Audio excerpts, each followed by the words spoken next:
আমার নন্দের ছেলে আমাদের সাথে আমাদের বাড়িতেই থাকত। সে সবসময় আমাকে লুকিয়ে লুকিয়ে দেখত। একদিন আমি জামা কাপড় পাল্টাছিলাম। হঠাৎ আমি দেখতে পেলাম যে আমার নন্দের ছেলে আমাকে আড়াল থেকে দেখছে। আমি তাকে ধরে খুব মারি। সবার সামনে তাকে মেরে বাড়ি থেকে বের করে দিই। একদিন আমি বাজার থেকে ফিরে এসে আমার মেয়ের ঘরে যাই।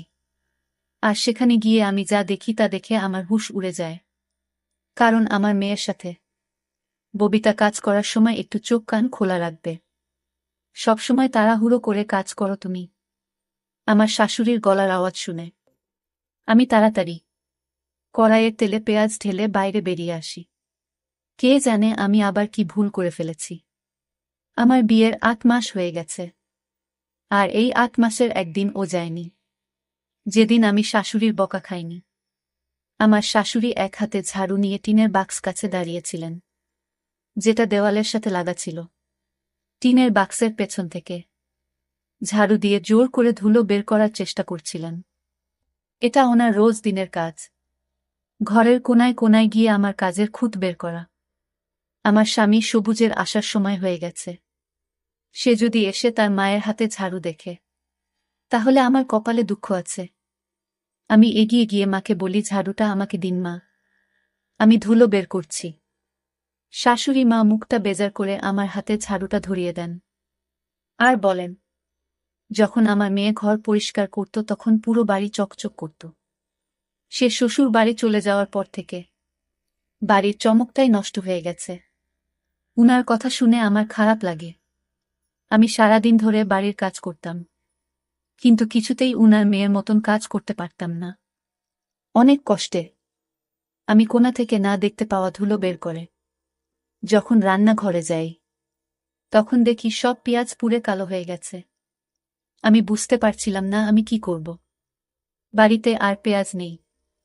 আর বিকেলে আমার ননদ আসবে তার স্বামীর সাথে। আমি শাশুড়িকে কিছু না বলে চটপট ঘরে গিয়ে সবুজকে ফোন করে বলি, সে যেন ফেরার সময় পেঁয়াজ কিনে নিয়ে আসে। এটা শুনে সবুজ একটু রেগে যায় আর বলে, তোমার সব কাজ শেষ মুহূর্তে কেন মনে পড়ে? কিন্তু যখন আমি তাকে অনেক অনুরোধ করি, তখন সে রাজি হয়ে যায় আর ফেরার সময় পেঁয়াজ কিনে নিয়ে আসে। তার আগে আমি লুকিয়ে লুকিয়ে পোড়া পেঁয়াজগুলো ওখান থেকে সরিয়ে দিই। আমার নন্দের আসার আগেই আমি বিরিয়ানি বানিয়ে ফেলি। আমার নন্দের বিয়ে আমার সাথেই একসময় হয়েছিল। সে শ্বশুর বাড়ি চলে গেলেও তার সুস্মৃতি এই বাড়িতে রেখে গিয়েছিল। উঠতে বসতে আমার শাশুড়ি তার মেয়ের কথা বলতেন। আমি খুব যত্ন করে ডাইনিং টেবিলে খাবার সাজাই। আমরা সবাই যখন খেতে বসি, তখন আমার স্বামী আমার বিরিয়ানির খুব প্রশংসা করে। কিন্তু আমার শাশুড়ি আমার সব আনন্দে জল ঢেলে দেন। তিনি বলেন, কিন্তু আমার মেয়ের হাতের বিরিয়ানির রংটাও কত সুন্দর হতো। এটা শুনে আমার সারা দিনের খাটুনি মাটি হয়ে গেল। আমার পেটটাও একদম ভরে গেল। আর কোনো খিদে রইল না। আমি সবার এত বাসন তুলে সেগুলো রান্নাঘরে মাস্তি নিয়ে যাই। আমার চোখে পানি চলে আসে। আমার বাপের বাড়ির কথা মনে পড়ে যায়। ওখানে বাবা আমার সব কাজের প্রশংসা করত। আমার রান্না করা খাবার তো সবাই চেটেপুটে খেত। আর এখানে হাজার চেষ্টা করা সত্ত্বেও কারোর আমার কাজ পছন্দ হয়ে ওঠে না। আমার স্বামী আর শাশুড়ি সারাদিন আমার নন্দের নাম করত। আমার ননদ তাদের প্রাণ ছিল। আমার শাশুড়ির ভাইয়ের ছেলের বিয়ে ছিল, আর তার জন্য আমি জামা কাপড় খুঁজছিলাম। তখন আমার শাশুড়ি আমার ঘরে এসে বলেন, বৌমা আজ তুমি শাড়ি পরে যেও, কারণ আমার মেয়েও শাড়ি পরে। এটা শুনে আমি চিন্তায় পড়ে যাই, আমি শাড়ি সামলাতে পারি না।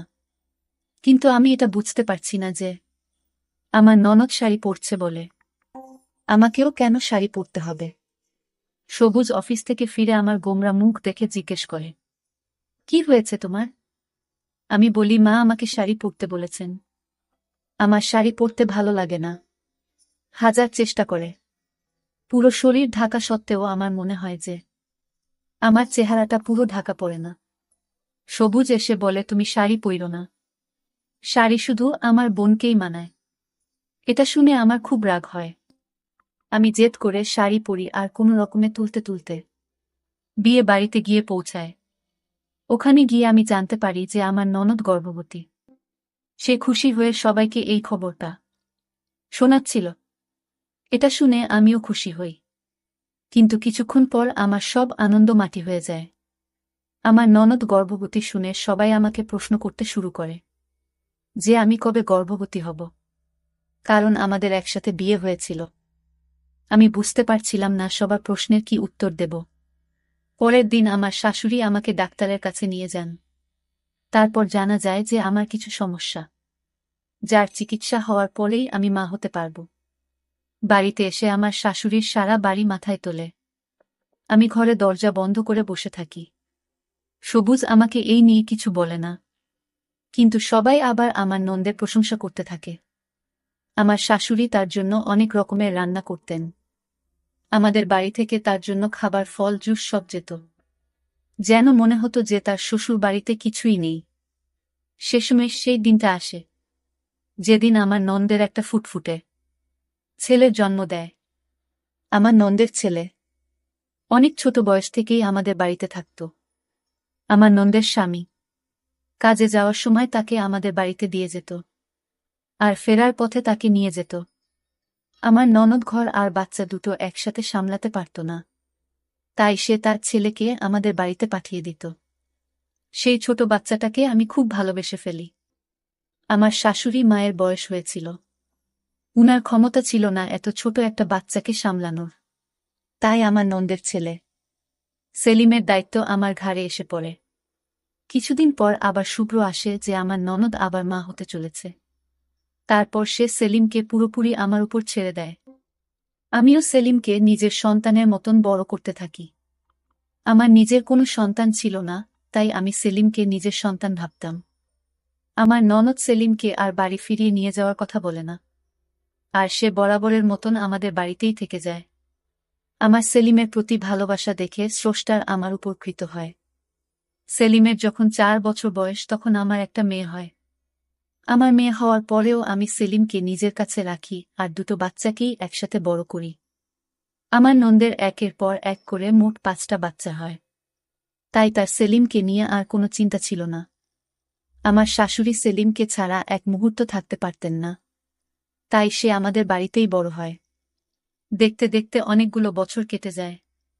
আমার মেয়ের রেশমার বয়স এখন 15 বছর, আর সেলিমের বয়স 19 বছর। আমার এখনো মনে হয় যে আমি কালকেই বিয়ে করে এই বাড়িতে এসেছি। আমার শাশুড়ি মায়ের বয়স হয়েছে, উনি আজকাল ঘর থেকে খুব একটা বের হন না। আমাদের দিনকাল ভালোই কাটছিল। একদিন আমি খাটে বসে চা খাচ্ছিলাম আর রেশমা আমার পাশে বসে বই পড়ছিল। আমি তাকে জিজ্ঞেস করি, কি ব্যাপার রেশমা, আজকাল তোর সেলিম দাদা তোকে পড়াশোনায় সাহায্য করে না? রেশমা মাথা নাড়ে আর বলে, আজকাল আমার সেলিম দাদার ব্যবহার ভালো লাগে না। ও কেমন বদলে গেছে, তাই ওর সাথে কথা বলতে আর তেমন ইচ্ছে করে না। ওর সাহায্যের আমার কোনো প্রয়োজন নেই, আমি নিজেই পড়ে নেব। এটা শুনে আমার হাসি পায়। ভাই বোনের মধ্যে এরকম ঝগড়া তো হয়েই থাকে, কিন্তু আমি দিন দিন লক্ষ্য করি যে তাদের মধ্যে দূরত্ব বাড়তেই আছে। আগে ওরা সবসময় একসাথে থাকত, কিন্তু আজকাল সেলিম যেখানে থাকে সেখানে রেশমা যেতেও চায় না। আমি রেশমাকে অনেক বোঝানোর চেষ্টা করি, কিন্তু সে বলে, মা তুমি সেলিম দাদাকে ভালোভাবে জানো না, ও এখন অনেক পাল্টে গেছে। আমি রেশমাকে তার মতো ছেড়ে দিই আর ভাবি যে পরে ওকে আমি বুঝিয়ে বলবো। আজকাল প্রায় সে আমার কাছে সেলিমের নামে নালিশ করে, কিন্তু আমি সেলিমের বদলে তাকে বোঝাই, কারণ আমার সেলিমের প্রতি বিশ্বাস ছিল। সে আমার চোখের সামনে বড় হয়েছে। আমি আর আমার শাশুড়ি মা তাকে বড় করে তুলেছি। আমাদের শিক্ষায় সে বড় হয়েছে, তাই সে কখনোই খারাপ হতে পারে না, এটা আমার বিশ্বাস ছিল।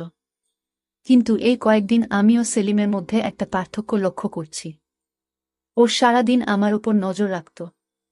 সেলিম আমার ছেলের মতো ঠিকই, কিন্তু সে আমার স্বামী নন্দের ছেলে, তাই আমি ওর সামনে ঘোমটা দিয়ে থাকতাম। ও যখন কলেজ থেকে ফিরত তখন রান্নাঘরের বাইরে বসে আমাকে কাজ করতে দেখত। ওর নজরটা আমার ভালো লাগে না। আমার তখন মনে হয় যে রেশমা হয়তো ঠিকই বলছে। সেলিম বড় হয়ে গেছে, তাই হয়তো রেশমা ওর থেকে দূরে থাকতে চায়। একদিন আমি সবুজকে বলি, আমাদের এখন সেলিমকে তার মায়ের কাছে পাঠিয়ে দেওয়া উচিত। একটা কম বয়সী ছেলেকে আমাদের বাড়িতে রাখা ঠিক নয়।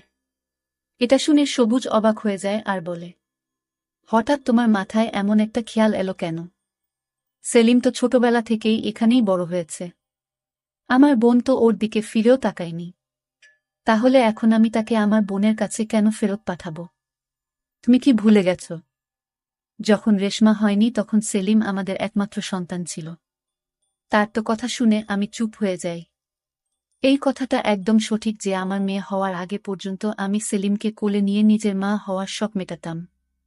কিন্তু আজকাল সেলিমকে নিয়ে আমার খুব ভয় হয়। ওই যে কথায় বলে না, নিজের রক্ত সব সময় নিজেরই রক্ত হয়। আর সেলিম আমার নিজের ছেলে নয়। তখন গরমকাল ছিল। দুপুরে খুব চড়া রোদ উঠেছিল। ছেলে মেয়েরা সব কলেজ থেকে ফিরে এসে যে যার মতো নিজের ঘরে চলে গেছিল। আমি ছাদে কাপড় কাচতে যাই আর সব কাপড় কেচে যখন আমি নিচে নেমে আসি তখন আমার গা পুরো ঘামে ভিজে গেছিল। আমি ভাবি যে রাতের খাবার বানানোর আগে আমি কাপড়টা বদলে ফেলি। আমি ঘরে গিয়ে কাপড় বদলাতে শুরু করি। হঠাৎ আমার মনে হয় যে কেউ আমাকে দেখছে। আমি পেছনে ঘুরে দেখতেই ঘরের জানালাটা বন্ধ হয়ে যায়। আমি হতবাক হয়ে তাকিয়ে থাকি, জানালাটা খোলে। কেউ একটা আমাকে কাপড় বদলাতে দেখছিল। ওই জানালাটা আমাদের আম বাগানের পাশেই। তাড়াহুড়োতে আমি জানালাটা বন্ধ করতে ভুলে গেছিলাম। আমি দূরে আম বাগানের দিকে যাই। আমি দেখতে চাই কে আমাকে কাপড় বদলানোর সময় দেখছিল। বাড়িতে তখন সেলিম, রেশমা আর আমার শাশুড়ি মা ছাড়া আর কেউ ছিল না। আর সবুজ তখনও বাড়ি ফিরেনি। আমি বাগানে গিয়ে দেখি সেলিম আমার জানালার কাছে দাঁড়িয়ে আছে। তখন আমি চোখে অন্ধকার দেখছিলাম। আমার বিশ্বাস হচ্ছিল না যে যেই ছেলেটাকে আমি ছোটবেলা থেকে কোলে পিঠা করে বড় করেছি সে এতটা নিচে নামতে পারে কি করে। সে আমাকে জামা কাপড় বদলানোর সময় লুকিয়ে লুকিয়ে দেখছিল। আমাকে দেখে সেলিম চমকে উঠে আর ওখান থেকে চলে যাওয়ার চেষ্টা করে। তখনই আমি ওকে ধরে মারতে শুরু করি। আর আমি ওকে মারতে মারতে ঘরের ভিতরে নিয়ে আসি। সবুজ তখন অফিস থেকে বাড়ি ফিরে এসেছিল। বাড়িতে ঝামেলা দেখে সে হতবাক হয়ে যায়। আমি সেলিমকে নিয়ে গিয়ে সবুজের পায়ের কাছে ধাক্কা মেরে ফেলে দিই। আর সবুজকে বলি, জিজ্ঞেস করো তোমার আদরের বোনের ছেলেকে। সে আমার ঘরের জানালার বাইরে কি করছিল। সবুজ বলে, ববিতা তুমি শান্ত হও, এত চেঁচামেচি করার কি আছে? আমি রেগে বলি, তোমার বোনের ছেলে তো আজ তার সব সীমা ছাড়িয়ে গেছে। সে অনেকদিন ধরে আমাকে খারাপ নজরে দেখছিল। আজ সে আমার জানালা দিয়ে উঁকি মারছিল। কারণ সে জানত যে আমি ছাদ থেকে কাপড় কেচে নিচে এসেছি। আর এখন আমি কাপড় পাল্টাতে ঘরে যাব। তখন আমার শাশুড়ি মা ঘর থেকে বেরিয়ে এসেছিলেন। আমার কথা শুনে সবাই হতবাক হয়ে যায়। সবুজ বলে, কবিতা তুমি যা বলছো ভেবে চিনতে বলছো তো? আমি বলি, তুমি তোমার ভাগিনাকে জিজ্ঞেস করো না। সবুজ সেলিমের দিকে তাকায়। কিন্তু সেলিম চুপচাপ অপরাধীর মতো মাথা নিচু করে দাঁড়িয়েছিল। আমি সেলিমকে বাড়ি থেকে বের করে দেই। সে আমার নন্দের বাড়িতে ফিরে যায়। আমার শাশুড়ি মা তো বিশ্বাসই করতে পারছিলেন না যে সেলিম এমনটা করতে পারে। আমি বা শাশুড়ি মাকেও তো তাকে এমন শিক্ষা দিইনি। তাহলে এমনটা কি করে হলো? আমারও এটা বিশ্বাস করতে কষ্ট হচ্ছিল। কিন্তু আমি সবটা নিজের চোখে দেখেছিলাম। তাই আমার আর কোনো সন্দেহ ছিল না। আমি পরিবারের সকলকে সেলিমের এই নোংরা কাজের ব্যাপারে বলে দিই। এতে সবাই সেলিম আর আমার নন্দের নামে ছিটছিট করে। এই ঘটনাটার পর প্রায় 7 দিন কেটে গেছে। এই 7 দিন আমার শাশুড়ি মা একবারও তার ঘর থেকে বেরোয়নি। সবুজ তো আমার সাথে বেশি কথা বলে না। আমিও চুপচাপ ছিলাম। রেশমা সারাদিন নিজের ঘরেই থাকত। আমার তো এখন ভয় হতে থাকে যে যদি সেলিম রেশমার সাথে খারাপ কিছু করত তখন আমরা লোকের কাছে কি করে মুখ দেখাতাম। সেলিমে যাওয়ার পর আমি বুঝতে পারি যে সেলিম বাড়ির অনেক ছোটখাটো কাজ করে দিত। ও চলে যাওয়ার পর সেই সব কাজ আমার ঘাড়ে এসে পড়ে। আমাকে রোজ বাজারে যেতে হতো। সবুজ সারাদিন অফিসে থাকত আর সে অনেক বেলা করে ফিরত। তাই কিছু কেনার দরকার হলে আমাকে বাজারে যেতে হতো। একদিন দুপুরে খুব চড়া রোদে আমাকে বাজারে যেতে হয়। আমি কয়েকটা কেনাকাটা করে তাড়াতাড়ি বাড়ি ফিরে আসি। বাড়ি এসে আমি প্রথমে রেশমার ঘরে গিয়ে তার পছন্দের কেকটা দিয়ে আসি। সেই ঘরে পড়াশোনা করছিল। আমি তার জন্য তার পছন্দের কেকের দোকান থেকে কেক আর চকলেট কিনে এনেছি। রেশমা তখন তার ঘরে লেখাপড়া করছিল। তারপর যে আমি রেশমার ঘরে গিয়ে দরজাটা খুলি, অমনি আমার আত্মা কেঁপে উঠে। আমার মেয়ে একটা ছেলের সাথে বিছানায় শুয়েছিল। রেশমা হয়তো ভেবেছিল আমার বাজার থেকে ফিরতে দেরি হবে। তখন আমাকে দেখে তার চেহারার রং পাল্টে যায়। তার পাশে শুয়ে থাকা ছেলেটা দ্রুত করে ওঠে, ঘরের জানালা দিয়ে পালিয়ে যায়। আমি তার পিছু নিয়ে আম বাগানে যাই, কিন্তু সে পেছনে দরজা দিয়ে পালিয়ে যায়। সে এত তাড়াতাড়ি পালায় যেন মনে হয় এটা তার প্রতিদিনের অভ্যাস। আমি হতাশ হয়ে বাগানে বসে পড়ি। রেশমা আমার জন্য জল নিয়ে আসে, কিন্তু আমি জলের গ্লাসটা মাটিতে ফেলে ভেঙে ফেলি। আমি রেশমার চুলের মুঠি ধরে বলি, সত্যি করে বল, এসব কতদিন ধরে চলছে? ওই ছেলেটা কে ছিল যে দুপুর বেলা তোর ঘরে ঢুকেছিল? রেশমা ভয়ে কেঁদে ফেলে, কিন্তু আমি বলি, আজ আমার হাত থেকে তুমি কিছুতেই বাঁচতে পারবে না। রেশমা কাঁদতে কাঁদতে বলে, এই ছেলেটা আমার সাথে কলেজে পড়ে। আমি ওকে খুব পছন্দ করি, কিন্তু সেলিমের ওকে পছন্দ ছিল না। সেলিম চাইতো না আমি ওর সাথে মেলামেশা করি, কারণ ওর মনে হতো ও খারাপ ছেলে। রেশমা আরও বলে যে সেলিম রেশমাকে ওই ছেলেটার সাথে মেলামেশা করতে বারণ করত, আর এই কারণেই ওদের মধ্যে দূরত্ব বেড়েছিল। রেশমার পছন্দ ছিল না সেলিম তাকে কোনো কাজে বাধা দিক, আর সেলিম রেশমাকে ভুল পথে যেতে দিতে চায়নি। সেলিম আমাকে রেশমার ব্যাপারে অনেকবার জানাতে চেষ্টা করেছিল, তাই সে আমার আশেপাশে ঘুরত, কিন্তু তার সাহস হয়ে ওঠেনি। এই কথাটা আমাকে মুখ ফুটে বলায় রেশমা সেলিমের বিরুদ্ধে আমার কান ভাঙাত, ওর নামে খারাপ কথা বলত। তাই আমি সেলিমের নজরের খারাপ অর্থ বের করেছিলাম, কিন্তু সেলিম আসলে আমাকে রেশমার ব্যাপারে বলতে চেয়েছিল। সেদিনও যখন আমি জামা কাপড় পাল্টাছিলাম, তখন ওই ছেলেটা রেশমার সাথে দেখা করে বাগানের পিছনে দরজা দিয়ে পালাচ্ছিল। তার নজর যখন আমার জানালার দিকে পড়ে, তখন সে সেখানে এসে আমার ঘরের জানালা দিয়ে উঁকি মারে। সে লুকিয়ে লুকিয়ে আমাকে দেখছিল। আমি যখন বাগানে গিয়ে পৌঁছাই, তখন ওই ছেলেটা পেছনে দরজা দিয়ে পালিয়ে গেছিল। সেলিম বুঝতে পেরেছিল যে সে বাগানে আছে, তাই সে তাকে ধরার জন্য বাগানে গেছিল। আমি যখন বাগানে যাই, তখন আমি সেখানে সেলিমকে দেখতে পাই, আর আমার মনে হয় যে সেলিম আমার ঘরের জানালা দিয়ে উঁকি মারছিল। কিন্তু আসলে সেটা সেলিম ছিল না, সেটা ছিল রেশমার প্রেমিক সবুজ। আর আমার শাশুড়ি মা যখন সেলিমকে প্রশ্ন করে, তখন সে কোনো কথা বলে না, কারণ সে রেশমার সম্মান বাঁচাতে চেয়েছিল। এটা যদি জানাজানি হতো যে রেশমা তা নিজের বাড়িতে তার প্রেমিকের সাথে দেখা করে, তাহলে সবাই ছিছি করত। আমার শাশুড়ি মা সবাইকে বলে বেড়াত যে আমি আমার মেয়েকে শিক্ষা দিতে পারিনি। সেলিম চায়নি আমার দিকে কেউ আঙুল তুলুক, তাই সে সব দোষ নিজের ঘাড়ে নিয়ে নিয়েছিল। রেশমার সবটা জেনেও চুপ করেছিল, সে কাউকে সত্যিটা বলেনি। রেশমার কথা শুনে আমার হুঁশ উড়ে যায়। আমি না জেনে অনেক বড় ভুল করে ফেলেছি। আমি যাকে দোষী ভেবেছিলাম, সে আসলে আমার বাড়ির সম্মানের কথা ভেবে এত কিছু সহ্য করেছে। আমাকে এখন যে করেই হোক ভুলটা শুধরে নিতে হবে। আমি তখনই আমার ননদের বাড়িতে চলে যাই।